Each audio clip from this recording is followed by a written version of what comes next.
we'll have this discussion. Discussion? What discussion? This is a discussion. Combustion. Coming to you from Denver, Colorado, this is Discussion Combustion Podcast with your hosts, Kevin Batstone and Arthur Raw.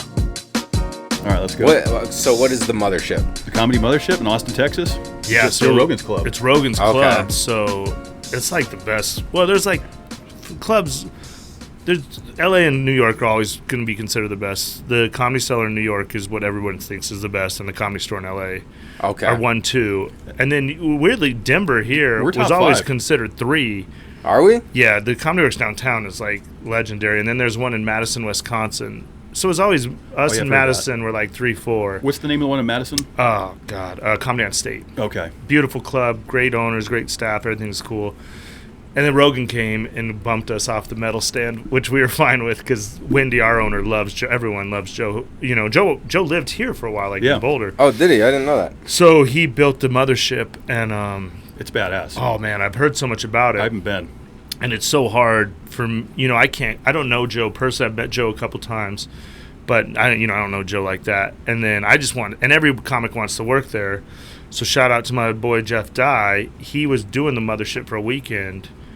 And again, you never want to step on any toes. I was like, hey, is it cool if I just come hang? I don't want guest spots. I don't want anything. I just want to see the mothership. So he called Adam Egan. And this is like a comedy club. Yeah, it's the comedy club right well known. on 6th Street. And it's so there's 2 different rooms, and then the big room and the smaller room. That's where Hinchcliffe does Kill Tony. That's where Kill Tony is. Which is a great show. So yeah, so then Jeff called Adam Egan, and Adam was cool. He said, yeah, you can just hang. And I was like, I just want to see it. So then I got a hotel. For one time, I do the right thing and like early get a hotel and be responsible. And then I get there, beautiful hotel right by the club. Then I get there and Jeff's like, dude, stay with me in this condo. So Joe has like a comedy condo right across the street. It's beautiful, like 20 floors up. Beautiful condo, just overlooking the whole city. Just everything you could, just like a Cribs episode. The bar stacked with, everything's, there wasn't a bar, the fridge is stacked with drinks, cabinets are full of food, there's a guitar hanging on the wall, this incredible view. Nice. So I got to stay there, which was cool. Then I get there, and everything with Joe's like security, because I don't know what Joe goes through. I've heard these stories that Joe has I didn't get to go to the compound or anything. Joe was actually like in Italy on vacation or something, but I never dealt with security like this. Just these badass dudes. So I get to the hotel and they're like, okay, security will come walk you down. And then so the security guy came and got me, took me up these private elevators. And then every night when we'd want to go to the show, the security from the mothership would come over and get us. Because 6th Street, where it's on, is kind of a rowdy street. That's what I've heard. And these badass dudes would just come walk us to the club and walk us back and forth. And then Jeff sold out every show. And then Hinchcliffe was there. You know, Hinchcliffe's the man there. He was just around, and then he was cool. And then Gillis was there. Gillis is the main man. Damn. And Shane's the nicest dude, most humble dude. He was there running his jokes for the ESPYs. So he did a guest spot in front of Jeff, just doing his ESPY jokes. And then I'm sitting in the green room. I know Shane a little bit, but I'm sitting there in the green room, and he's just drinking Bud Lights, of course, handing me Bud Lights. I hate Bud Lights. I'm, of course, like, he's like sponsored by them. I'm like, dude, it's Shane. I got to drink Bud Light with Shane. I'll have one of these. And Posty. Yeah. So I felt like a little Posty. So, yeah, Jeff did it. I mean, Jeff sold out every show, and then Joe just did everything that the comics would want. Like, he built it perfectly, the staff. So then after the shows, there's a little bar called Mitzi's, and then it's not open to the public after the shows. So we could just go in there, and his staff would go in, and then like whatever celebrities were there. That's where Ron White hangs out. Yeah, nobody could bother us. You know what I messed up? Here's a Ron White story for you. I drank all the Bud Lights because Shane was there, and like I don't like Bud Lights. I drank all the Bud Lights. I was just drinking. Well, you shows how much I like drinking, and then all the Bud Lights were gone because everyone's just drinking Bud Lights. Because if Shane hands you a Bud Light, what are you going to say? No, you know. Yeah. So at the green room, just comics, everybody cool. And then everybody left for the second show. So then there were some Stellas in there. So I started drinking these Stellas. And I was like, damn, these Stellas taste good, you know? I'm usually I drink shitty beer. So I'm like, this is good beer. Dude, it's crisp. And then eventually someone's like, you know those are like NA, right? And I was like, oh. So I pounded like 6 Stella beers. And then they go, Yeah, no one usually drinks those. Those are for Ron White. I was like, oh shit, I'm up here as a guest. I just drink all Ron White still. You drink I'm all gonna Ron get White's in beer? trouble with Rogan when I'm just trying to be on good behavior. But no, they were cool. But yeah, he. If you're a comedy fan, it's he really built it perfectly. Low ceiling. I mean, it's just like perfect. That's what I've heard. Every comic talks about how great that place is. And he just goes above and beyond for. I mean, I don't know what the pay is, but I heard it pays way better. I just heard he's done everything for the comic. So, and I know just as Jeff's guest, the way I was treated, it was like just cool because coming up in this, you go to so many places, and usually places that are run by old comedians are the worst. They're just terrible because they know they can treat us like shit because we just love this so much. But that always drives me crazy because they know whatever we're going through at the time, they went through this, so they should be more sympathetic but they're usually the worst, whereas Joe's the best. So it was cool. Is there certain clubs? I mean, you don't have to throw anyone under the bus, but like that you were like, I don't really want to work that club. Oh, there's a ton of them. Yeah. And there are always clubs owned by guys that used to be comics, and then they gave up on their dream, and then they now just know that they can just that we're just slaves. We just love this. I do this for free. Mm-hmm. I drove an hour over here. I'm doing a show after this for like $50. I'm going to lose money on every. I lose. You don't do stand up for money. Yeah. Eventually, you get money. You do it because you love it. Yeah. If people. I mean, I'm at a good point now. I'm surviving. I have a good life. But it took me. Are the bums still wrecking your bushes and shit? Oh yeah, of course. I'll always remember that story. You're like, stop giving them money so then they could have enough alcohol to fuel their. Oh yeah. Like, I don't know why that one stuck with me. Oh yeah, man. no, I'm still down in 5 points in the. It's not really the hood anymore, but yeah, but no, it's just homeless community. Just like a grind of like, either my friends are super rich or I loan them $200, and then some of us are lucky enough to be in the middle. Yeah, it's a weird path we chose. That is interesting. One of our good friends started doing stand up. What's the name of the club? It's the same girl that does intros at comedy club and stuff. We're downtown, like at Rise. Yeah, Rise. It is Rise. Yeah, that's the one. So he was in there doing some of that stuff, and it's interesting how a lot of psychiatrists like recommend that their patients go do stand-up comedy as like a way to. Have you heard that? No, but if they do, that's terrible. No, they do. There are some of the people. I believe someone said that, but this will mess you up more than anything in the world. Like 47. I've never been married. Don't have any kids. Everything I ever dreamed of is gone. Not gone. I mean, it'll still hopefully come to fruition, but this life is not for the stable. This life is not something. You're living like a rock and roll lifestyle. It's just a roller coaster. It's so many ups and downs. It's like people always say you have to have a bad childhood to be a comedian, and a lot of us have. I had a rough with my dad in prison, but I don't think you have to have a bad childhood. I think it just gets you ready for stand-up comedy. If you've weathered the storm before, then you can weather the storm. This isn't a spoiled rich kid game because none of it's fair. No one, your daddy can't save you. You kind of have to go through the trenches. It just helps if you've been through the roller coaster because I have a show tonight for $50 and I have a show up in Leadville on Saturday for $4,000. Yeah, which is a great show. I got to drive to Leadville, but then like the ups and downs of like, and now luckily I have that, but it's you got to keep showing up regardless. Yeah, you just got to keep going. Relevant. It's generic advice. If your friend was here, it's like. If you ask comics, any comic, the biggest comic in the world to anyone that's been doing it for more than a month, there's no advice. You just write every day and get on stage as much as you can. That's and that's it. But everyone's always looking for like the easy button. Yeah. Well, you've been doing comedy how long? I've been doing it like 18, 19 years. Wow. So you've really seen this industry change a lot. I mean, because when you got into it, podcasting wasn't a thing yet. Yeah. Podcasting was just the start of. I got so unlucky that I did all the big podcasts before they were big podcasts. People are always like, like Segura. People are always like, you should do Tom Segura's house, your mom's house. I was like, I've done it 3 times. Yeah. They're like, where? I was like, when it was in a shed in the middle of fucking nowhere, and I have to drive there an hour and a half when Tom was begging me to come. Not begging, but was like, hey, will you come down and please tell all your crazy stories? Yeah. And now they're like, you should just do it. I was like, well, now, you guys know how it is. Now that you're getting momentum, then no one ever tells you anything. It's like Rogan. Everyone's always like, just do Rogan. I was like, Yeah, sure. the worst thing I could do is ask somebody to do their podcast. Yeah. Right. It has to be their idea. You got to be invited. So I'm sure I could go do Tom's, and I'm trying to finish this next book.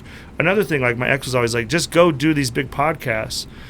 I'm like, yeah, but I should have something to parlay with it. You know what I mean? I don't want to just go do these to get some Instagram followers. Right. Mm-hmm. So I'm 'Cause that's all trying it to, when it's time to call back in and say, hey, let me make the podcast run, I'd like to have a book because, you know, it's never about money, like I just said, but it's always good to have a little money. But, I mean, I think Joe's getting 19, 20 million listeners a week. If I have a new book, if I sell 19, 20,000 books, which would be like, what, 0.01% of the audience, yeah. Right. Yeah. That would make me I mean, I make about $15 a book. That would make me, you could tell I've thought about this stuff before. Yeah. But yeah. No, it's so good. there's like A timing aspect. There is a timing aspect. Yeah, the podcast, it's a podcast. I tell comics now, you should work on your podcast stories as much as you work on your stand-up.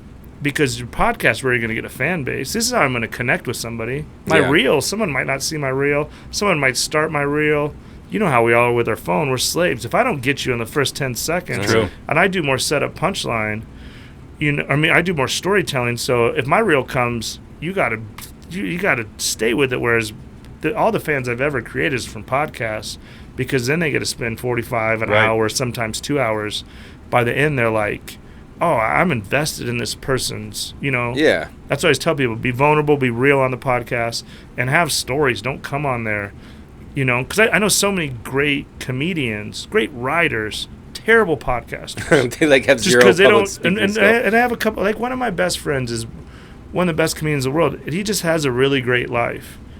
But it's boring as shit, and he's terrible on podcasts where he tells some of my stories, which I don't mind, but I'm like, dude, you should try to figure out a way to at least come a little prepared, Yeah, like put some flair on it. It's a podcast world, man. It really is. And some of them are niche specific, right? Yeah. Like YMH is they kind of have like their online clips and little club that they have built, which is really cool. And then Sam Talent, didn't he kind of blow up from going on Rogan, a Denver boy? Rogan helps him. I mean, Rogan helps anybody. Yeah, he's a good guy. But like, it's just, I listen to podcasts all day. Sure. So I know how much, I mean, like you said, the NASCAR one's going once they're there. And we were talking about it before.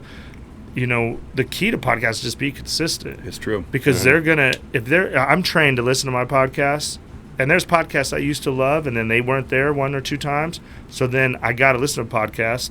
So then I found a new podcast, and that podcast is better, and I was like, see it. Yeah. Or they were there, it's like, most of this is just consistent, just showing up, and then again, you guys, this is 301. Yeah. Your listeners, they're trained to just show up for you guys. They don't know who's going to be here. You don't tell them I was going to be here till. Well, we put out a promo blast, so people are like, "Oh yeah, Brandt, remember Brandt?" Yeah. And they get excited to hear the stories. But still, they're just going to come. It's like when I tell people to set up a show. Yeah. I was like, you guys are the show. They just believe in you. You never let them down. You're here every week, and I'm sure a couple guests were bad, but then you guys are like, but they're probably so invested in you guys. They're sitting there like, then they get to see us struggling Yeah. trying to interview these people. So then you're getting. I've got those emails sure you've before. done We're that. like, dude, that was so cringe. How'd you yeah. get through it? We're like, dude, I don't know. But then again, that just makes them more invested in the show to go through the good and the bad. So. It's true. But yeah, it's a podcast world, and like I said, 301, you guys are just awesome, man. It's been a fun journey. We've got to do a lot of cool things, meet a lot of cool people doing it, Yeah. and we still enjoy it. Kind of going back to your logic about comedians, like we're not in it for the money. Yeah. It's a nice side hustle, right? But the money comes once you cross that threshold, right? It's there. This is where the money's at. If you have any talent in the world, or if you have a talent love or something, you should be podcasting. Yeah. I meet so many people. They're like, like I said, I'm writing this book, Uh-huh. but why am I writing a book? I just kind of doing it, but it's not even, the book world's even. I do with my last book. I do better with the Audible than my book, because sometimes, and when I have to take a book on the road, I'm on the road with Jeff. He sells out every show, and he sits there with 100 posters, signs them, and then just walks back to the hotel. I walk back carrying 17 heavy-ass books. I'm like, I need to be in the poster game. Okay. Damn. Yeah, that's interesting. I can see that. I But can see that. Yeah, it's been crazy, man. Because we don't always hit every single week for Discussion Combustion. Like occasionally, we might not have a guest, and we've done enough solo with just Kevin and I to we don't where really do those we as don't much. always do that. So we did add more podcasts though to the channel. Yeah. So like we'll always have the Happy Friday America podcast, which is like ridiculous news. Mash the Gas drops on there. It's audio only, but it kind of rolls into our YouTube platform. So just trying to come at it from all angles. And the other thing that we do now, you were talking about Reels. It's just trying to capture those little snippets. And just put it out there. That's what you're gonna get is the Reels. But I hate social media, Brandt. I hate doing it. Nobody really likes it, man. When no one likes it until you blow up, and then you probably like it. And then you're like, the validation of it, like.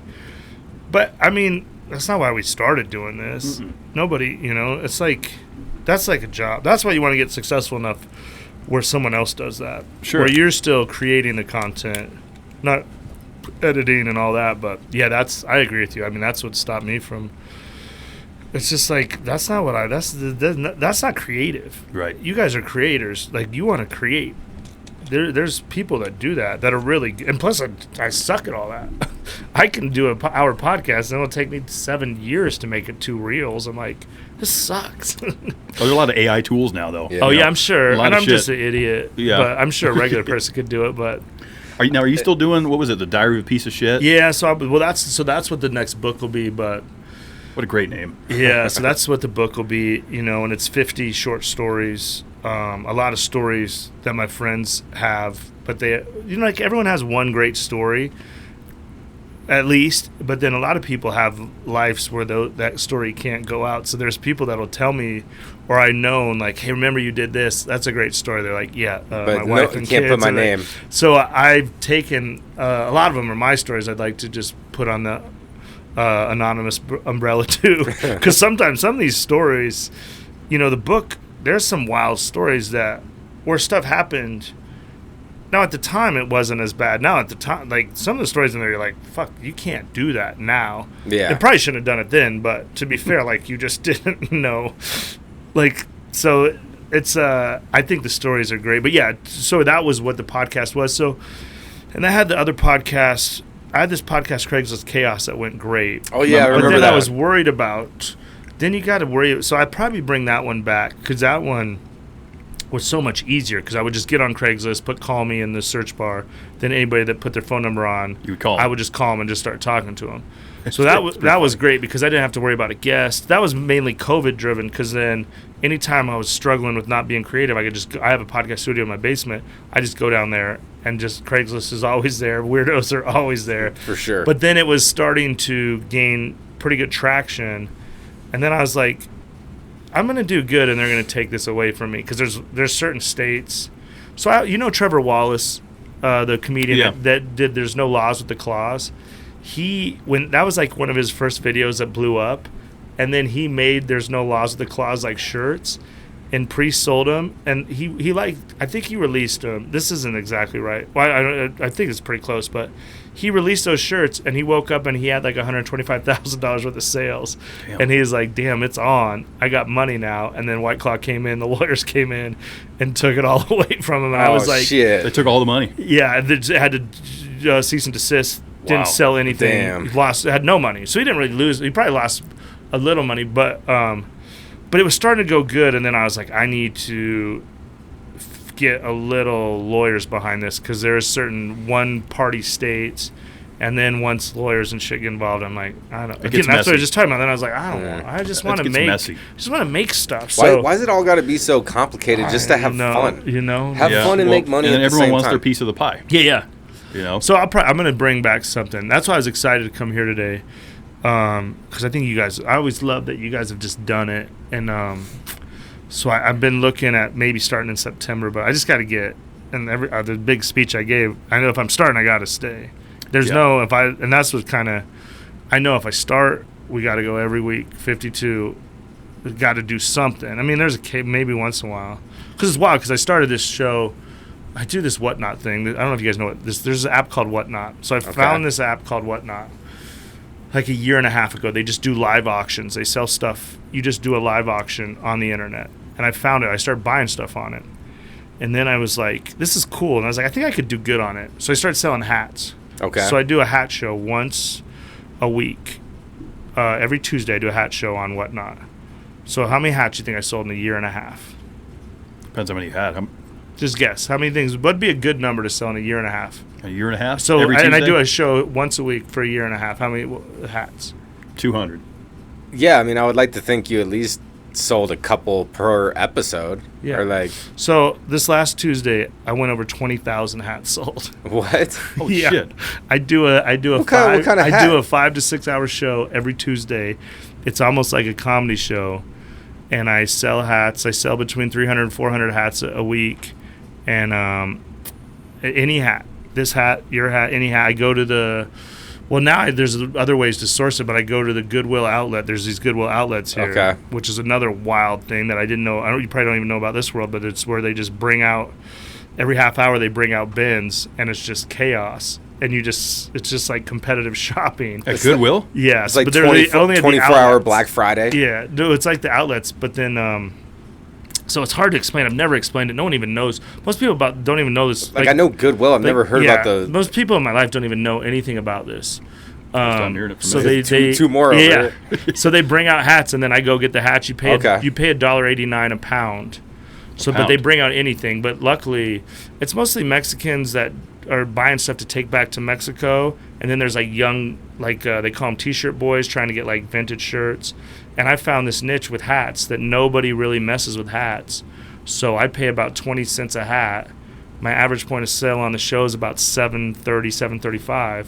So I've just been crushing it. Damn, that's a side hustle. Selling hats. It's almost a real main hustle now. Damn. And I Oh, just shit. love it because every time I go, so I'm kind of addicted to it because every day I go, you never know what you're going to find. I found everything in the world there. If you go to my house, everything I have is from there. Wow. But it's a weird, but the consistency is, so now every Tuesday, and now I have my people that come, and then, so most people buy it from me, so I get the hat for like 20. So let's say I get this hat. This is a good hat right here. People always want to buy this hat. But hypothetically, this is a hat I bought for 20 cents. Now on Whatnot, this would go for maybe $35, $40. And then someone would take this hat, put it on eBay, it would go for $90 to $100. Damn. So most people are buying from me. I'm just kind of like the middleman. Yeah. But I just love it. So that's why I haven't started a podcast. I'm kind of doing a podcast in a way, just a podcast that makes me a ton of money. So on this Whatnot is what's called? People Yeah. just can get on there for free. Yeah, so and it's then a they free start app. bidding. Yeah, so then there's so then I run a 10-second auction. So then the bottom of the thing, you just swipe right or left. So I put every hat starts at $3. So I'd say I have this hat, adult entertainment, blah blah blah, $3, go, and then you go 4, 5, 6, 7, 8, and then it counts down 9, 10, 11, 12. Whatever it gets to, sold. You know, some sell. I've sold hats for $300. I've sold hats for $3. Yeah. And then they just sell. And then Damn. once it gets over $9, it's free shipping. Then I pay the shipping. So then people buy more, and then I just have a bin of stuff besides me. And you got to do all the shipping? Yeah, that's my bad part. So then that sucks. 'Cause Yeah. I'm a one-man operation. So I do the show. Every week I do a 5.5, 6-hour show, go upstairs, order hibachi delivery. I eat hibachi. I love hibachi. Oh, hell Shrimp yeah. and steak and some Dr. Pepper's egg soup. And then I go downstairs, print all the labels. Then I usually go to sleep, wake up, and then I have to box. So, like yesterday I sold 279 hats, 5-hour show. So I had 60 orders I had to do today. Made 20... My sales were like $2,400. I got tipped like $70, and then I walk with like $2,100. That's not bad. So it's for, huge. Instead of going to do my show tonight for $50 Right. $50. Yeah. So it's like good side hustle, though. oh, it's great. It's changed my life. So Damn. That's congratulations. yeah, thanks, man. It's just a That's fun super. thing. And I just it's fell like this into. little niche thing, and the T-shirt boys. Yeah, so they want like band. Like- yeah. I've never heard of these. Oh, so it's like it these. sounds, it it's sounds like high Fuck school Boys kids. or something. Yeah, But yeah. Oh, they're terrible. So there's just different. So then, like the Mexicans so anything comes there. Yeah. Anything you see in this room would come. TVs, Yeah. fridges. So on this side, it's all wares, they call it, and this side's all clothes. So I have all these Mexicans friends, but I don't speak Spanish and they don't speak English. But we have like one of my closest friends in life right now is this guy named Lupe, who I could never even show this. He doesn't speak. We just no hablas we English. just talk. I get Levi's for him and stuff, and then he gets hats, and then there's another Mexican lady, I don't know her name, but she loves Lululemon, so I get Lululemons. She calls me Christopher. I don't know why. I call her. We don't know. But these are like all my friends. I see them every day, and it's just a weird ass world I'm in, where I'm friends with all these Mexicans, and they're friends with me, but we don't know. They don't know I'm a comedian. They don't know anything. Yeah. And I don't know anything about their lives, but I just help them get stuff, and they help me get stuff. We're just like a team, and then we just giggle at it. Someone will say something in the language, and we just smile and laugh. And then Do you ever bust out a translator app? No. It's good. We're good as it is. Just Like, like we try. You know, Yeah. we're making a. You know, like so then like if it's no good, like I'll say sí, or if it's no good, I say nada enchilada. That means Okay. no. Like there's like it's so hard to explain that we've formed this bond with these people, but Over the Goodwill Outlet. Yeah, we just help you. It's more of just helping each other, Yeah. like, because then there's other people that come in competitive. Like, it's just it's the wildest. Everyone's like, you should film a documentary about it, which I should. It would be great because again, so every half hour they bring out like 24 bins. So they bring out these big ass bins all full of clothes or whatever, and then you have to line up on this side. And then they'll say, okay, take your places, and then everybody will walk out to whatever bin. It's chaos. And then they say shop, and then it's just on. Damn. It's Okay. wild. It sounds like a game And this show. is going on like we all have three day. of them, and so it starts at 8 to like 6. We have 3 of them here in Denver. They're all Really? over the country, but I think the one in Denver that I go to is the best one. I go whenever I'm on the road. I go to different ones just to see because everyone's different. Incredible people watching. It's incredible. So that's kind of why I haven't podcasted because but the best part about this is every day I go. So you pay $1.89 a pound. Yeah. So like I don't have this sweatshirt on, but like what I wore yesterday is like a Aviator Nation sweatshirt I got. It's like a $270 sweatshirt. That these shoes I have on right now are like $700 shoes. You can't see. Really? Yeah. What kind? I You got can hold them up. they're You like camera 4 could see. They're like Golden Goose, some special Okay. fancy. They're Those like do look pretty $600-$700. styling. I got them. Are they comfortable? Or I don't shoes- know because they're $700. I think they're comfortable, but I got them at the bins they might weigh 2 pounds, so I paid $3 for them. That's That's insane. crazy. We gotta go check this. You can come madness anytime, out. man. So there's 3 different ones here, but you can get anything there. And I've gotten sound equipment like your soundboard. Yeah. Get stuff like that. It's like, but every half hour they just rotate. And that's why I love it so much, is because you never know what's going to come out. And then, so when I'm driving there every morning, I'm like, what am I going to get? And then when I'm driving home, I usually get, you charge by the pound. So today, let's say, today was a mild day. So I got like 27 pounds of stuff, right? Okay. So that's like $54. But I got a tool shirt in there that I'll sell for like 140, 150 for one shirt. Then I got all my hats. Like the other day, I got a poster autographed by I forget what movie it is, Untouchable or something, but the Mexicans didn't know what it was. The T-shirt boys didn't know what it was. I was like, this is an autographed poster. It's autographed by De Niro, Kevin Spacey. I forget it's a famous movie. And then like Arnold's in that, and like it's got 5 the autographs guys. on there. So then if it weighs more than 10 pounds, it's $8. Between 8 and 12 pounds, it's $8. Between 12 and 20 pounds, it's $12. If the item's over $20, it's like $15.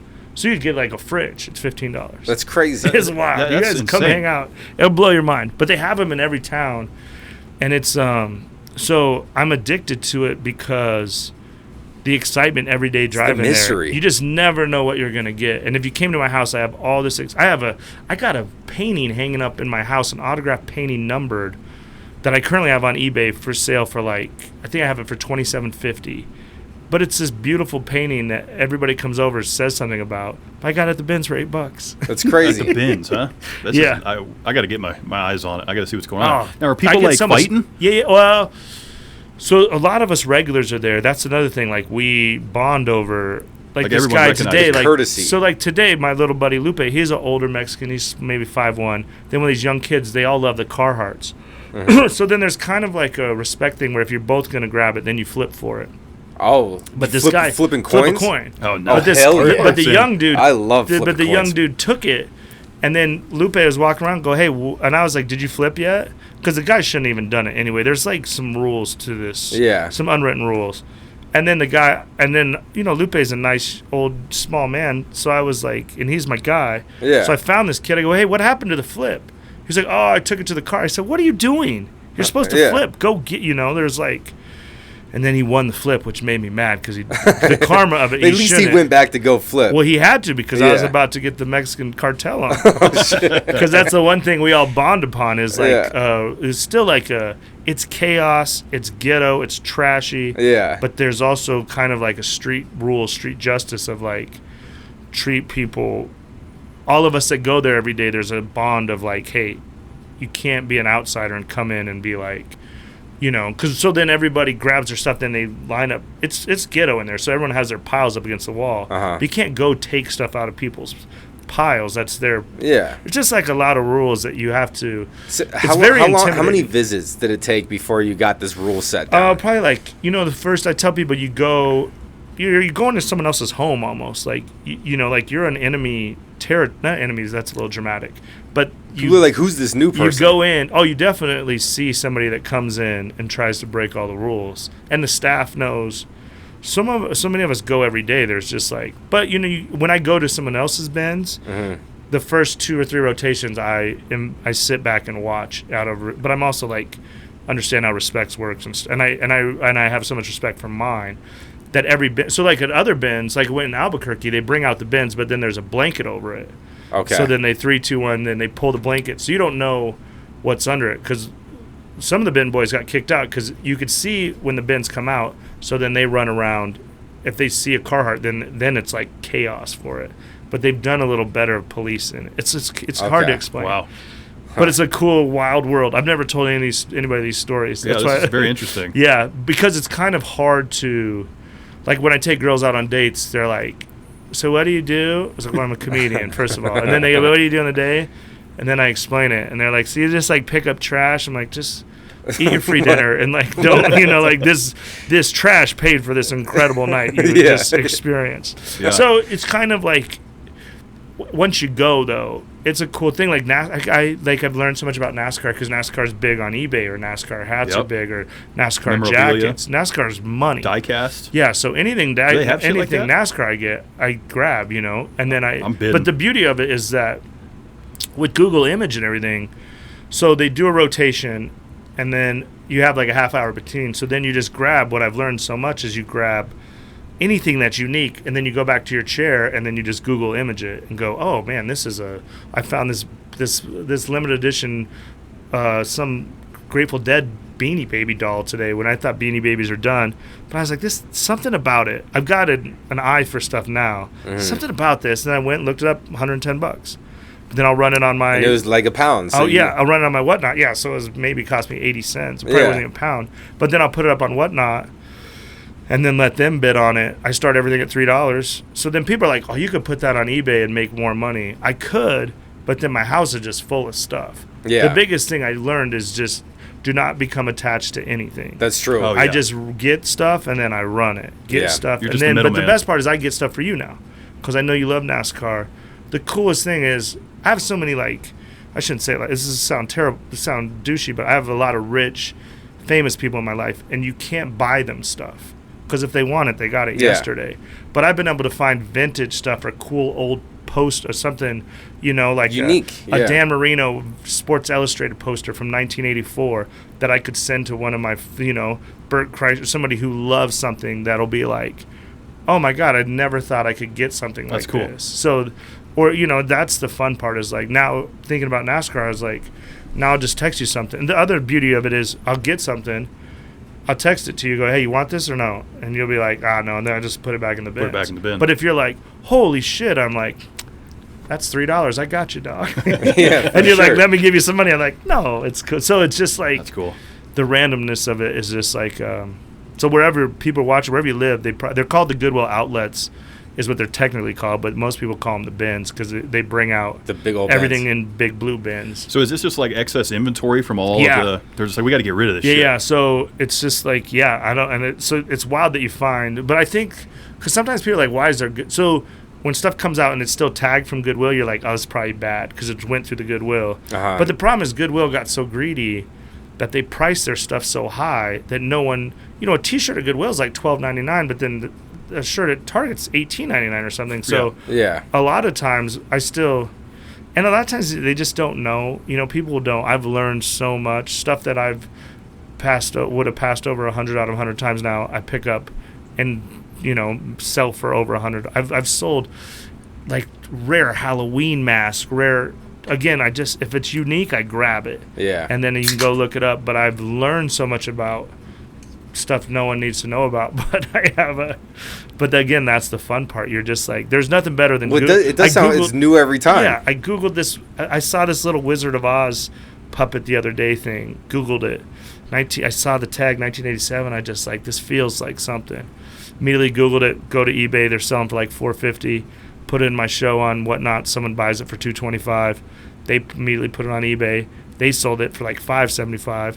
They're calling me up like, dude, I made $325 on that. I'm like, I made $224 on that, and everybody's happy. But you wouldn't even, if it was sitting right here, you'd be like, hey man, could you throw that away for me? It's like the definition of someone's trash is someone else's treasure. Yeah, exactly. And so these people that show up on Tuesdays for your program, is it like did you have to build like a kind of a? So I built an audience, and part of it is I'm just fun. First of all, I'm fun. I make it fun. I wear dumb hats, and then I give. And you know what people love more than anything is free stuff. Yeah. So I get the shit for 20 cents. So I'll just make up wild rules. I'll be like, Patagonia, 2 for 1. I got a letter from the head of Whatnot today. Said so I have to give them to you. And they're just like, but a Patagonia hat, again, I buy it for 20 cents. They always go for between $8 and $12, let's say, on average. Mm-hmm. So then if I throw in another one, I'm out 20 cents. But now they got 2 hats. Their price margin comes down, and I gave it to them, and I tell people, when I just give away stuff, I'm like, Rockies hats, Broncos hats, any Colorado stuff's 2 for 1 on my show, 3 for 1. But it's wild, because then I just give them stuff, but that's stuff that would have just been sitting around my house. Yeah. And I just look like a hoarder, and instead I have money. So I don't get attached to anything, and just giving away stuff. What was one item that you were like...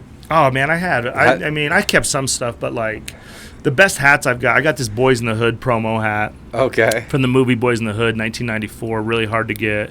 I got the movie Juice. I love the Tupac in 1993 Juice promo. I remember that movie. I've had hats like I have one now that I'm holding on. Anything local, I really love Broncos. I've kept a couple Bronco for myself. I have the movie Roadhouse. I have a Roadhouse black corduroy VHS promo hat, almost impossible to get, probably worth $300, $350. But then like that, I try to give to like, I see the lead singer of the Lumineers a lot. He comes to comedy shows, and he always wears snapback. He likes to wear snapback hats, like vintage ones. The snapbacks that's the way to go. The fitted hats, I can't. Yeah, Kev's rocking the snapback. Yeah, so I've stashed all these vintage. Local Denver reference, like a cool Denver Zoo one, a cool Elitch Gardens one. So next time I see Wes, I'm going to be like, yo, I got some cool hats. And then to give them to him would be, it'd be cool. I mean, I wouldn't even do it. I mean, I'm sure I could probably get tickets or something. But again, it's something he could buy most of it. Well, and that builds that karma. It's like you were talking about the karma with the coin flip, how karma should have solved that. So I believe in that, and I'm not even really doing it because I'm not even investing that much. Yeah. As generic as the answer is, to give somebody something and see them get happy makes me like. I like giving gifts, like I'm a guy that I like to. I was lucky, like in Vegas. I've been around rich guys. Part of it, they were just rich, so it's always easy to pick up tabs and stuff. But I just like to do when I could see people get happy. The same surprise I feel when I go find it, when I could give you, if I'm gonna find something cool from you, and you're gonna be like, I didn't even know this exists. I'm like, dude, that's what is cool. Yeah. So it's like that. It's just a weird world. Yeah. So fell into it, and now I'm hooked. Now every Tuesday at 3:33. It's that mystery. I can see why this would be a good documentary, though. Oh yeah, it'd be cool, but they don't want you filming in there. Yeah, they have that would rules. be the problem. But it's like, it'd be great. But then you got to go edit it and do all this other stuff. And we were talking about how fun that is. No. But everybody else is like, don't talk about it because they don't want more people there. Yeah. So it's kind of like hush hush. Well, I don't know. As we're telling the world. Oh, I don't care. It's I want, because at some point I'm gonna have to. The bad part is it's just so it's cut in. My book should have been done 6 months ago. but my book's not. The book's almost done, so I'm at the editing point. Yeah. So when I wake up, it's like, do you want to read these chapters and edit this shit one more time, or do you want to go to the bins? Go to the bins. I'm going to the bins. Get some wins at the bins.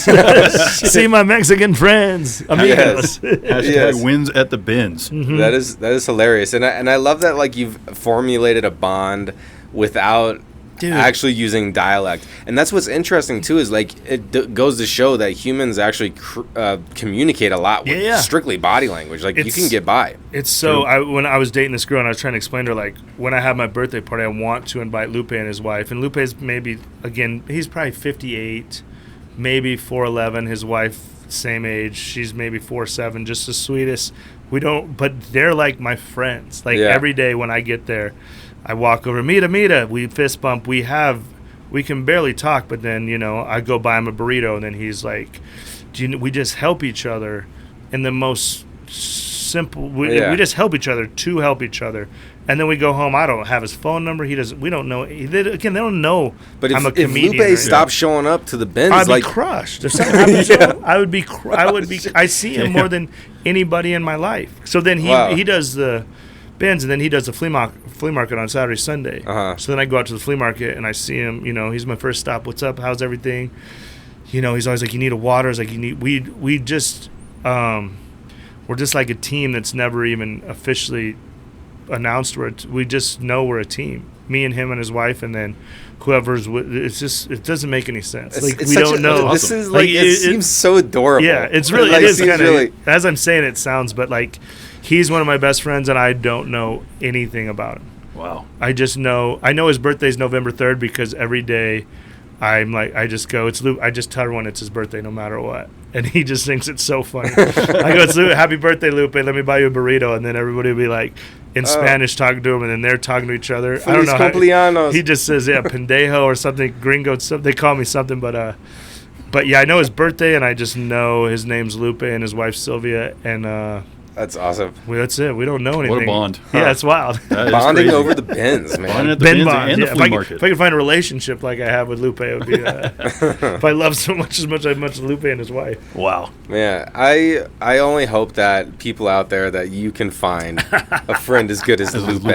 Because don't go steal him. Now everyone's gonna be like, I gotta find these bins and make all this money, and I need some good friends. We're gonna blow Lupe up. So we're gonna line it up. I bet you Lupe. I bet you he returns his carts at the grocery store. 100%. You know the cart narc? I did love it. It's my favorite thing in the world. It really. I love it. I wish he was more aggressive with it. I've tried getting Sebastian. I've reached out to him a few times to get him on the show. But has he come through here? He's come through Denver. He's great about I'll put a video of us putting our shopping carts back, and he'll redo it on his stuff, which is great. But he's so busy with his radio show, and then he goes out on the weekends and does these cart narking. Mm-hmm. But I love that you know him. It's my favorite thing ever, Brandt, because I first started when I was 14. I worked in a grocery store. Yeah. So I had to push the carts, and I would get so upset when I would see these assholes leaving them out. So I'm like, he's doing God's work. Oh, I love it. You know what's weird too is I love that so much, and I have a weird code. I think everyone has a code, and some of the stuff I would do is like terrible. Like I would do, like. I wouldn't do it anymore. I'm grown up. What's terrible? But I would have broken someone's house and robbed them. But I would never litter. Like I just have a different code of like. Yeah. And the cart. I know it doesn't make any sense. Like I would never smoke a cigarette, no matter what. I would eat a piece of shit before I smoke. There's just weird stuff in my head. But the cart thing's always been my thing, and I love it. But I'm always like, sometimes I know when he's got somebody. I'm like, no, I'll just keep going. The algorithm must be like, cut the video at 1.5, or something, because sometimes I'm like, oh man, you could get one of these idiots to chase you. This is like, and I put the cart back. I want to give him notes so bad on some, as an incredible troll. Yeah. I want to be like, oh no, you had him right here. I want to do like a football coach and be like, look, okay, right here, they're about to really go. We need them to totally crash out to really push this. This video got 270,000. This is a 700,000 video. You had them right here. You had to just put the cart behind there. Sometimes I like just put the cart so they can't even pull out. He talked about how legally he can't do that anymore. Oh, okay. So because he's got all his lawyers. It's always lawyers. Like the magnets. He puts the magnets on the car. That's not against the law. The fake out's the best. The fake out's the best, and then people. Wait, what's the fake out? So that's when he goes to like the driver thinks it's on there, but he doesn't actually put it on. And then they get out. And they He'll come always look. do it on the back corner. So then he'll be like, and then they'll run around and then it won't be there. And I mean, these people could have returned the cart like 5 times over. Easy. They'll go 7 minutes. Sit here and argue, yeah. They either have a disability. That's what they'll argue. Yeah. You know, oh, my knee hurts. And he's like, we just walked around the store for 20 minutes, and or then you just walked left out here it in the handicap path for someone else that can't get Yeah. through. It's just inconsiderate. So his work's amazing. Oh yeah, I love it. The problem is he's becoming too recognized. So when he goes out on these I don't know what he looks like though. You don't know what he looks like? I know his voice. Woo! I'll show you. Wee-oo. I'll show you when we get done what he looks Dude, like. I would never be. He went on Dr. Phil. Oh, he did? He went on Dr. Phil, and Dr. Phil basically admitted that he doesn't put his cart back because Phil. Dr. Phil basically said what he was doing was ridiculous and that there's other causes in life. So we know that Dr. Phil is a lazy bones. I'm calling you out, Dr. Phil. Yeah, that's like a great like way to insult somebody is like, Call yeah, him a lazy bones? No, I don't. You look like the type of person that doesn't return your cart. Yeah. That's a good- that is good. Or like you look like you don't look like you could parallel park. Yeah. Or like stuff like that. Those are like just really simple ones. Yeah, those just are good like side. stuff that really hurts. Yeah, because then I people are used to sitting there have- like, what was wait. the one? Oh, I had one that's really brutal. If you break up with somebody, if you really want to get them, instead of calling them all the names and stuff, it's just like you just go, everybody was right about you. And that hurts so, because then I've had girls go, who's everybody? I just go, everybody. What did they say? It'll haunt them for it, because Oh in their my head God. it's just like, who's everybody? His parents, his friends. That's like if you really want to. I'm assuming that you've is used good. that a I time have or a two. couple times. Another one I learned though from a girlfriend, like if you ever want, you can use it like once in your relationship, but if you want your partner to quit doing something, like my ex, here's the example, it was like we'd be stopped at, this is a long time ago when I was much younger, I thought this was funny, but we'd be stopped at a red light and she'd be talking or she'd look out the window, I'd put the car in neutral, and then it turned green, and then she'd just rev the engine and not go. I thought that was like she's driving. Yeah, I thought that was a funny Okay. prank, right? And then one time she just goes, my ex-boyfriend used to always do that. And then I just never did it again. If you ever just want your partner to quit doing something, just go, my ex used to always do that. Yeah. And then you're like, I'm not going to That'll do that. fuck with them. But Yeah, you can't that's do it gross. too many times, because then they'll be like, you can't always talk about your fucking ex. You need to, once every 4 years, like the Olympics, you could, well, after 4 years, you probably shouldn't bring, but at the start of a relationship, if you want one to use it one time to get your ex to stop doing something, just go, or you want your current to stop doing something, go, man, my ex used to always do that. Yeah. That'll really Like, drive him up a wall. Yeah, Huh? like, to me, it just made me go, okay, I'll just never do that again for sure. It's, Yeah. Damn. That is kind of a fucked up prank, though. Put it in neutral? I was just stupid. I was childish. Yeah. Yeah, I mean, we all grow up. Like, I used to, like, go steal from a store. I'd go steal steaks. Steaks? Yeah, this one time, the whole group, like, we all, like, we stole a grill off the back of someone's, like, townhome. And Jeez. then we went and, like, stole all these steaks and then, like, did a cookout in the park. And then we returned the grill, though, after Oh, so after you we borrowed were it. done. You borrowed it. Yeah, so we just borrowed it for a little bit, but like, yeah, I used to do all the stupid shit, and it's weird getting older because Dude. like, Well, at least you've grown You know. up. I love stealing shit. I still love it. I'll always love it. why is it so much fun? Because Why it's is a it? thrill? I love the rush of it. And That's why you like these bins, is because you Yeah, feel like you're getting away with exactly. murder That's in why there. I like playing poker. I need the rush. And But- you gamble, too, right? Yeah, We'll get into that in a little bit. I love all that, but this is so embarrassing. Maybe like it was probably like a year and a half ago. I'm coming home. You know, I live down in 5 Points. Nothing's open late anymore from COVID. Why? Right? Yeah, it's so whack. I don't know, but I go to the 7-Eleven and I'm drunk, you know, and I was like, man, I'm gonna steal a burrito. You know, I don't know why. I had a hoodie on, so I Yeah. put a burrito fit in my pouch. I walk in. It's like 1:45. I'm in a pretty hood spot actually.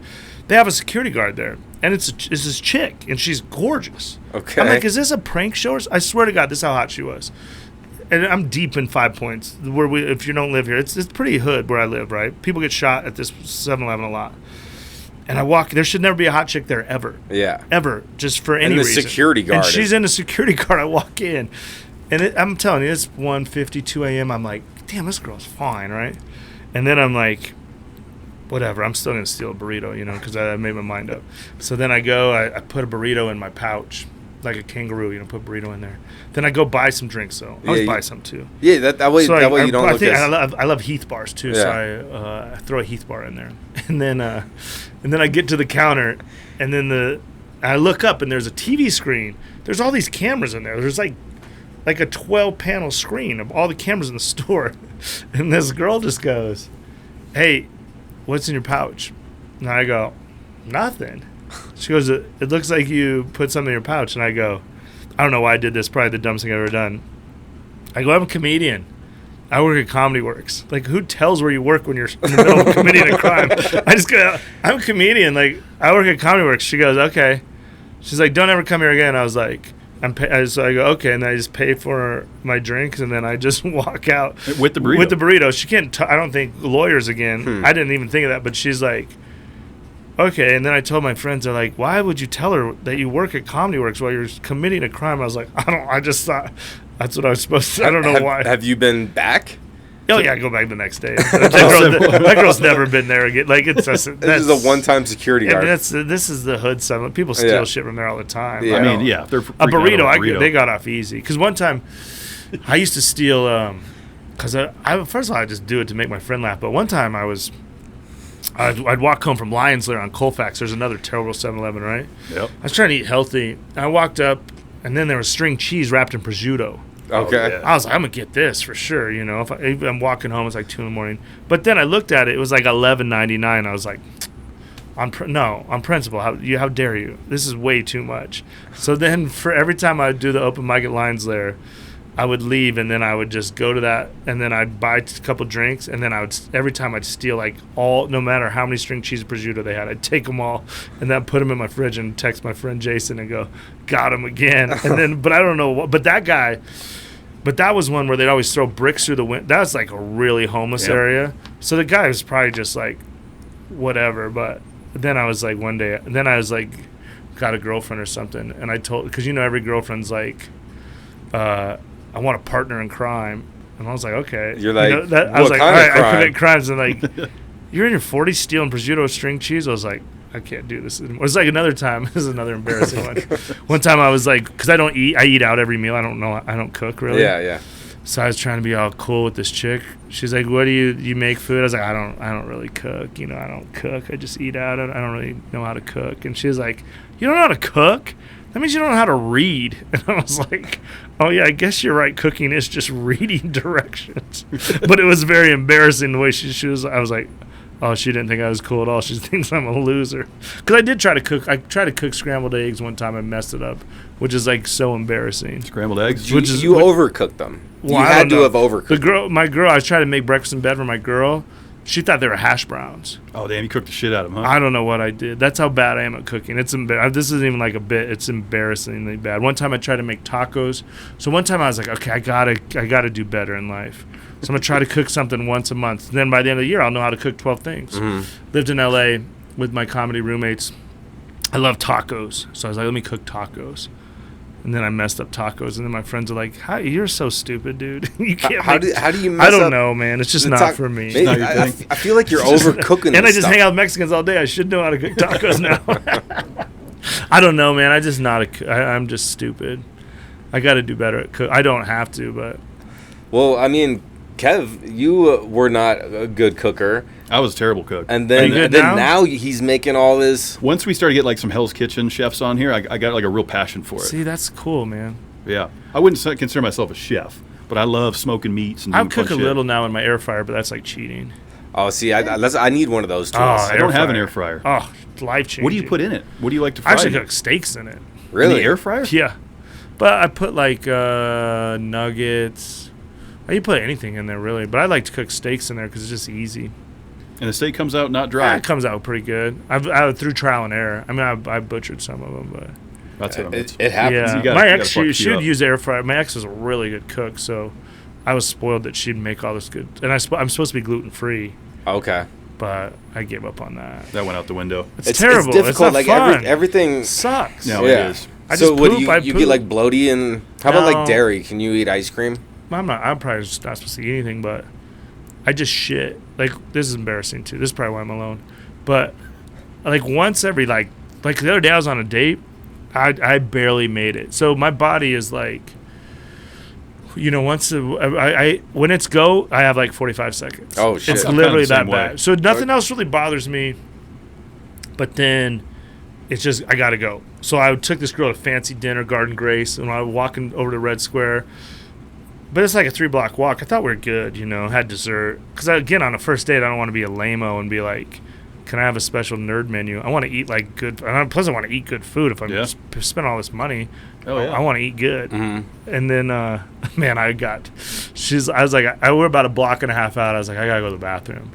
She was like, just pee in the bushes. I was like, I wish. Pee out of my ass. Yeah, and I was like, and I would never walk. I try to always be a gentleman. But I was like, for the first time in life, like visually walking in front of her, like you gotta go. Like you gotta meet me at this. Did you make it? I mean, I made it by the slightest. I mean, I made it maybe 4 seconds. So like, I can admit, scary. like, I would have been screwed. It was a first date. I'd have been spent like $400 on dinner. I thought everything was going good. I was charming. You shit yourself. There's no way out of that one.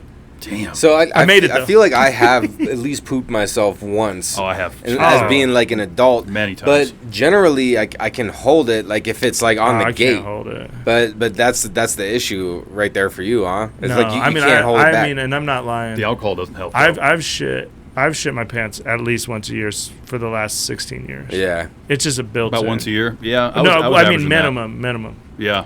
Did I ever tell you my Colfax Crapper story? No. How I got the nickname Colfax Crapper? I gave him that nickname. I want to hear it because I've been there. There's that's dude. no man's, but that's one place you can just crap though. Yeah, for sure. There's places that It was Christmas Eve. Oh no. All right, so I'll try to make it quick because I know we're kind of running thin on time. So it was Denver Broncos versus New England Patriots. I'm a huge Patriots fan. I got in the suites. That's crappy. I'm a huge Pats fan. Let's go, baby. We got Mike Vrabel. I'm ready. So I'm up there. I'm excited. I saw Bill Belichick's last win as the coach. I'm drunk as shit. Yeah. You know, we got all the drinks. As you should be. My buddies hooked it up. That was a huge game. But all I did was eat and drink all day. The tailgate, we had the VIP tailgate. I'm in the suites. And then I'm like, I got to walk to get an Uber. I'm walking away from the stadium. It's Christmas Eve. It's midnight. And everything's closed. Yeah. So I'm like, dude. And it was like 19 degrees out. Yeah. So I had those toasty toes, like those little little pads. That day, yeah. Yeah, Christmas Eve 2023. It's huge. So I'm like, here. I'm on Colfax right there. I'm trying to think where it was. It was like the little park. There's bums around, right? There's a lot of bums. I'm like, I'm just gonna shit where they shit. Yeah. You know. So I dropped trout. I let it rip, and I had to wipe my ass with the toasty toes. That's all I had. It was like the hand warmers. So were they still warm? They were. That's not bad. Yeah, not bad. I mean, I've used some bad stuff to clean up. One time I did it in Vegas. I was coming from Skankfest. And again, I was downtown Vegas. So I was just in no man's land. And then, and there's too many cameras now, too. And I was like, I got to go. And you know what sucks is these porta potties. Sometimes you see porta potties, but they lock them now because of the homeless. And I saw, so then that's what's got me a few times when I see like a mirage, like, that's it. Mm-hmm. Hold it, hold. Because once we get there, it's only a matter of like 5 seconds. Then I hold, and then I get there, and it won't open now. But my body's like, you told us we're there. And then I shit on the side of this law office, and it had like one of those speakers in there yelling at me. And I was wiping with like a trash bag. I grabbed off the ground. Wait, was somebody like live? No, over like a PA, like a ring but camera. It was somebody being like, hey. Someone was like, hey, good. And I was just like, you know. You were committed. It was too late. Too late. And then I was going to stay with a girl the next day, and then I got pink eye. And then she's like, thought I was like cheating on her. I was like, no, I think it's because I shit on the street last night. You got pink eye? Then she got pink eye in both eyes. Oh, my God. And she was a hairstylist, and she had to cut hair with her son. It was like, she was mad at me for a long time. Oh, God. She's like, you gave me a double. And then I had pink eye, too. Which I never had pink eye. It's just annoying, you know? Never had it. So how else can you get pink eye? I think most people say from, like, eating ass. That's really? what the girl says. Like, from eating ass? That's why she thought you cheated. I think I wiped. I don't know what I did. You got shit in your eye? Because I've ate ass before, but I never got pink eye from it. Never pink eye from eating ass, but I don't know. On the I think it's all the same. I knew someone that got chlamydia in their eye. Oh, really? In their eye. Dude, I mean, you can see kind of how that would happen, I guess, maybe. Dude, I was with my friend the other day because I really want to have kids. I really want to be a dad, and I was telling him this, and then he was like, when you say you want to be a dad, and then parents always tell you, like, the worst story, and then he's like, my daughter, she called me the other day, and she's like, what's up, Dad? He's like, what's up? And she's like, hey, I just want to call you.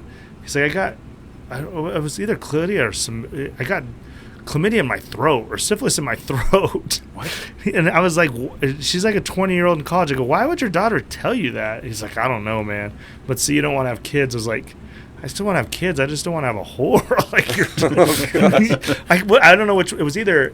I think it was. I have chlamydia in the mouth, or I have chlamydia in the throat, or something. I was like, why would you tell your? I wouldn't even. When I was 20, I wouldn't tell my parents I was even getting laid. Yeah. If I was a girl, I don't know. It was Well, just what is weird. he supposed to do? I don't know. That's what I said. Well, I was like, why would your daughter? I was like, what a weird fucking story. Well, she obviously went and got it diagnosed. Like, it wasn't like, hey, I got something going on. Yeah. I mean, I had STDs before. I wouldn't tell my parents. She like didn't want him to find out some other way. Yeah, mate. But who's telling someone?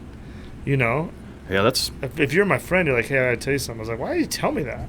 I feel like that's one that could have went to the grave. Like, we don't need to. That's got to disappoint her old man a little bit, you know? I know. I was trying to. I wrote a joke about it a little bit. I was like, it never worked. But I was like, what, are you going to put it in the Christmas card or something? Like, we're so proud of.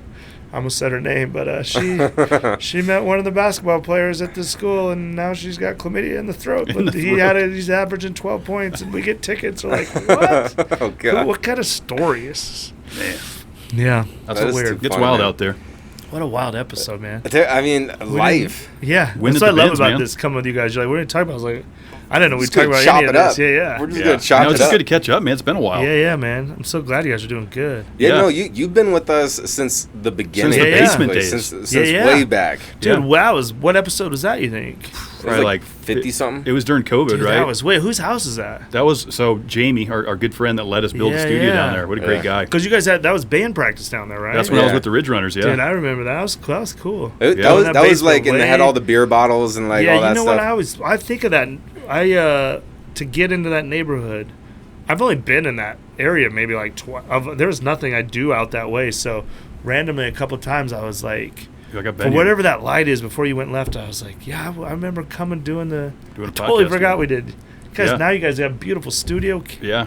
We were Yeah. just down there in the basement. I remember we were excited to get you on the first time because we were like up and comers and we're like, oh, Yeah. Brandt's actually doing something. Oh, We got yeah. someone that's going to come talk to us. So it kind of helped our trajectory a Oh, bit. dude, I Yeah. loved it, man. And guys you have were always super been- chill too. You were like, you came in, Dude. treated us like equals, Dude, and, you and guys we were let like, me come man, hang. You know, Yeah. I was we're like, hell yeah. And we've been in a couple of your shows, you know? Yeah. So Dude, anytime, man. I'd like to I get love out to another it. show. Yeah, anytime, man.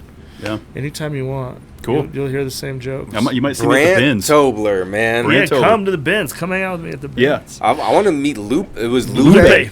Yeah. I want to Yeah. tell him about this podcast. He'll never know. He wouldn't He'd just be like, Can You're you like, put you're the famous. translation on it? You're yeah, famous. they don't.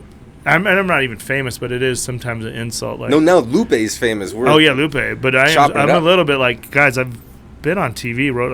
They have no. They think I'm Christopher. A little sometimes. I'm like, you know, when I leave for the weekends and I go places, I'm doing shows all over the country, and they have no idea. Hanging out with Shane Gillis. Yeah, they don't know I was at Yeah. the. Yeah, they don't know it was me. And they don't even know who Shane Gillis is. They have their own little world. It's cool. Well, and I'm glad they let me be a part of it. But sometimes, once in a while, I'm like, hey, man, I'm kind of done a few things. It'd be cool if you guys. I don't know why, but you know, Yeah. I don't know. You want like Lupe to show up? I just like, want him to like see my YouTube one time or be like, because Yeah. they just, you know, everybody sits on their phone. I'm like, Yeah. maybe one time they're just gonna see like, wait, is that the guy? Like, that's the guy. Yeah. And it have doesn't you matter. had those like candid moments where somebody recognizes you? You're Oh, like yeah. out doing your thing, and Oh yeah, no, I've been lucky like a lot of because of podcasts, but yeah, I've been. It's embarrassing though because I'm not famous. You know, it's always with my friends that I don't. It's never like with a chick. Occasionally been a chick. I've had a couple. I had a really cool one time. I went to a restaurant, and this dude came over, and he was like, "Hey, are you Brandt Tobler?" I was like, like someone served me papers, or, you know, like they were trying to serve. yeah, that kind they've of been trying to energy. serve me papers for a while, which they can't because the Ring camera now. I just laugh. I don't even know what they were trying to serve me for, but they gave up. But this dude's like, "Are you Brandt?" I was like on another date, girl I really like. She's like, this guy's like, "Hey, are you Brandt Tobler?" I was like, this fuck, man, come on, just can't you see this girl? I was like, yeah, I couldn't say no. He's like, hey, chef's a big fan. Can you bring out? Then it almost looked like I set it up. But I was like, yeah, man, it was cool. But That's now cool. it's usually like, you know, I go to Wyoming because that's where I'm from. But you know, we went to Post Malone, and like 3 different times I got recognized. People came over and said, hey, can we take a picture and say hello to you? That's fun. But then it's with my friends, and they're like, ooh. And then they just make fun of me. It just sucks, you know. It doesn't suck. that? It's cool. But Yeah. it just, like, there's no way with my dickhead friends are like, even though I think they secretly think it's cool, but it's They probably always do. cool. But it's cool. You know, it's like, It's always cool because I never. It was dope. We went and saw Rogan. Yeah, we got recognized Belco. at Rogan, which was Yeah. interesting. You guys, I'm sure you guys get it. And when we were on it, we were like walking out. Everyone's leaving the theater, and and like a dude, he's like behind us, and he's like, "Hey, Discussion Combustion, right?" And we're all like, "Yeah, man, yeah." And this is, we were fresher to the game, so we weren't like used to these type of interactions. This was new, yeah. And he was so cool. I always remember this guy, and he's just like, "Hey, keep talking how you guys are talking. You guys are doing good. Like, keep speaking the truth out there." And like, I remember him being like that, and it still encourages me to this day. It's one of the reasons we keep coming back to, is just not just because of that, but like the cool stories that we hear. Yeah. People will catch this and be like, "Oh my God, thanks." It matters, man. Yeah. I mean, just telling stories. That's what I don't hate it. I actually like it, but that's when I feel the weirdest is when like someone's like, "Dude, the book is really," because I'm sure I told you guys this, but when I wrote the book, and then I didn't think I'd ever write a book. I'm stupid. I can't make eggs. You guys heard how stupid you did well I am. with that first book, though, right? I still beef jerky. Huh? That first book did well for you. Oh, it does great. It's doing great. Still, they're still trying to make it into a movie, but nice. Everybody gets it, and they're like, "Dude, I bought your book because I loved you." But it's actually like pretty good, which is kind of which I know what they're saying. I mean, 100,000 times people have said that to me. Dude, I got it, and it's actually like really good, wow, which I know, which I expectations. Yeah. So it's that's always cool. But people have told me people are like, I read your book 3 or 4 times. Like, I'm like, you just keep reading it. They're like, dude, And when I was like, Crab Feast fans were like the ones when Ryan Slicker's podcast. And Jay Larson back then, those were the ones that got me through a lot of when I'd go on the road, they'd come support. And like we talked about earlier, the podcast is where it's at, because then they would bring, back then I loved Chipotle. These people would show up with like gifts. Again, like meaning, I couldn't buy, it's not like my famous friends, like I couldn't buy anything, but they weren't just gifts. They were like, they were either like a gas card that they thought I needed, or they'd be like, here's a stupid Bronco thing you'll love. And I'm like, dude, that's what I love about the bins is like, those are the times when someone knows, oh, he found this, and then he thought of me, and then he made the effort to bring it to me. So that's what I love most about podcasts. And that's what would make you a good father. That's right. I would be a great father. I'm just a bad boyfriend, husband. That's if I could be a dad, it'd be. I'm like so good with kids. It's just I'm not good with dating. With the ladies. Yeah, I'm good with the girls. It's just different times in life.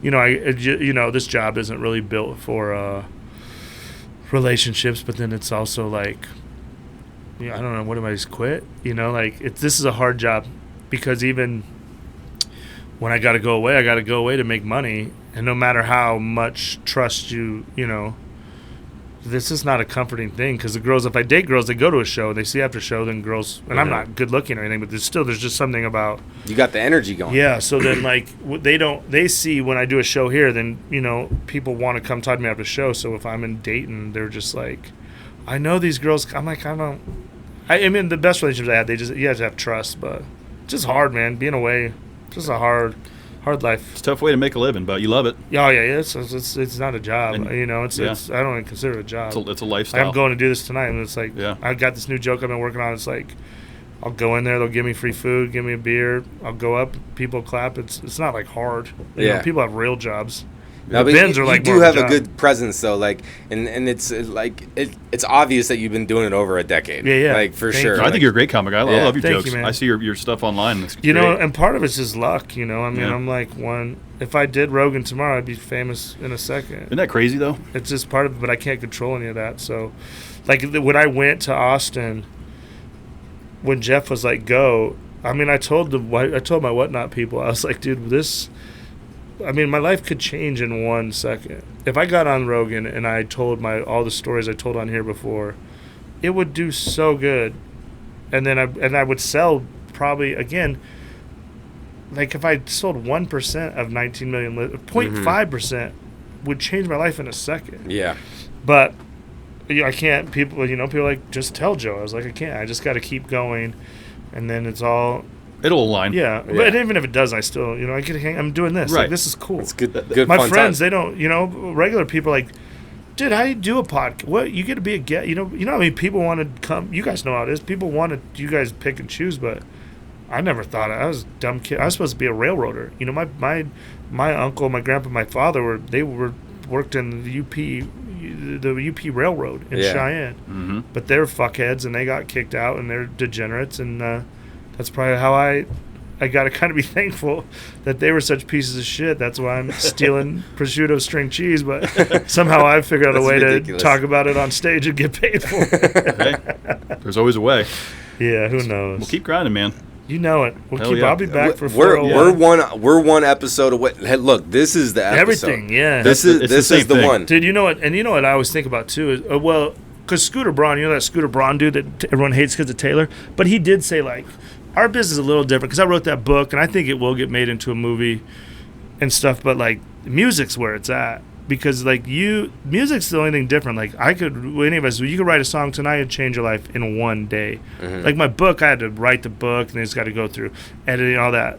The songs where it's at. But I also think now, with as much as we say we hate social media, now it's kind of, it's not even songs. It could be one.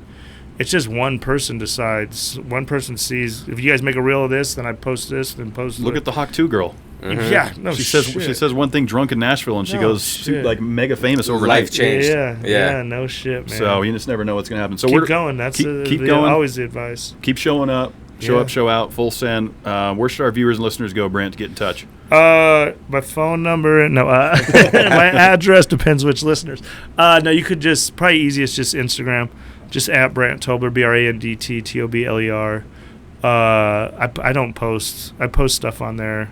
I have a website, but I don't post it. I'm very lazy, so Instagram's probably the easiest, or Facebook or Twitter, any of that. It's all they can find your books and everything. Yeah, everything. Like that. Barnes and Noble, Amazon. The audio I recorded myself, so most people like the audio because I think there's a little. And if you're watching this, you're thinking about doing a book, do the audio yourself if you can, because I think I didn't know this, but people have given me their notes are like, it's so much better you reading it because you feel it. So yeah, the Audibles, you can get the book anywhere. It's called Free Roll. It's available anywhere. And the Diary of a Piece of Shit will hopefully be out, I'd like to say by the end of September. So it's really close to being done. I just have to do all this stupid stuff. I did the story's all written now, cover and all that. And I think I might do Audible. I might have you guys do that if you want to, because there's 50 stories. I might have different people read a story, so you guys actually know how to talk into a microphone and stuff. I might hire you guys. That'd be fun. Yeah, I'd love to. It's a quick little read, but yeah. So that's it. Brandt Tobler, you can find me. Right on. Go buy my book. The podcast will be out maybe in September. Maybe this year, yeah. Hey man, we'll get you back. Yeah. Anytime. You're in the wheelhouse. I'll do a basement, a studio, anywhere you guys want. Hell yeah, man. Good show, man. Congrats to you guys, man. Thank you. 301's awesome. Thanks, brother. Appreciate it. Yeah, man. It's so good having you in. Yeah. We'll dap it out. Let's do it again. My man, 401. Hell yeah, brother. Everybody, thank you so much for supporting this YouTube channel. Go check out Brandt if you never. Yeah, follow me. Subscribe to me on YouTube. Yes. Brandt Tobler Comedy. Perfect. Thank you. I see I'm so bad at this. No, you're good. No, we're going to get all that in the show notes. We'll put it in the show notes down below. Thank you guys. Thank you. Scroll down and click. Professionals. Yeah, absolutely. I'll bring you guys some string cheese prosciutto. Man, fancy. Hey, the 5-finger discount. It's a little more delicious. Hell yeah. All right, y'all. We're out of here. We'll see you on Happy Friday tomorrow. Be good to yourselves. You deserve it. Sweet. Nice, man. What was that? Awesome. An hour and 12?